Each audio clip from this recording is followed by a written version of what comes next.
class says, will an East Asian conflict start from North Korea instead of China?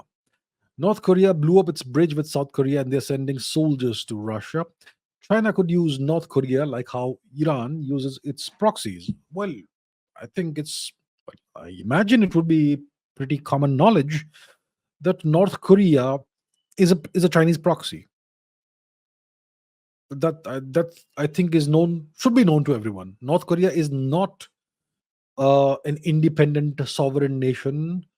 It is a proxy of China. It's a vassal state of China.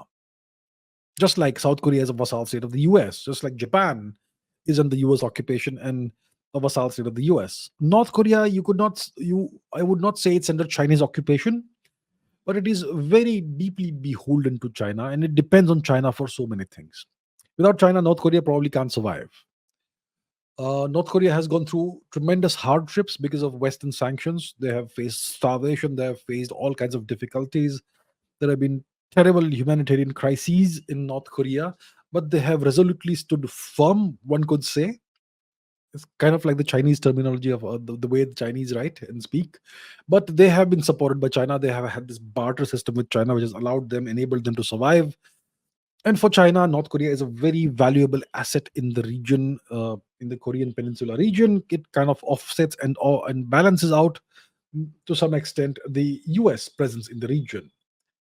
And it's kind of the joker in the pack. It's the unpredictable, dangerous actor. It's Kim Jong Un, the Kim family. Nuclear weapons they have. They have very good long-range missiles that can strike, the US if they want, any part of the US, even the east coast of the US. So North Korea is a very good proxy and asset to have for China.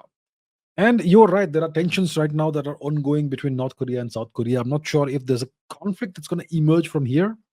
But as you can see, North Korea can threaten South Korea as well as Japan, even Taiwan through via its missiles, its submarines, its navy, etc.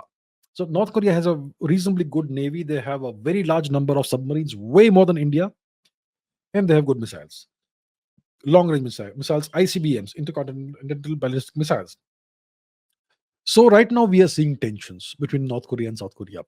Is it the standard routine saber rattling that happens from time to time, just to remind South Korea that you are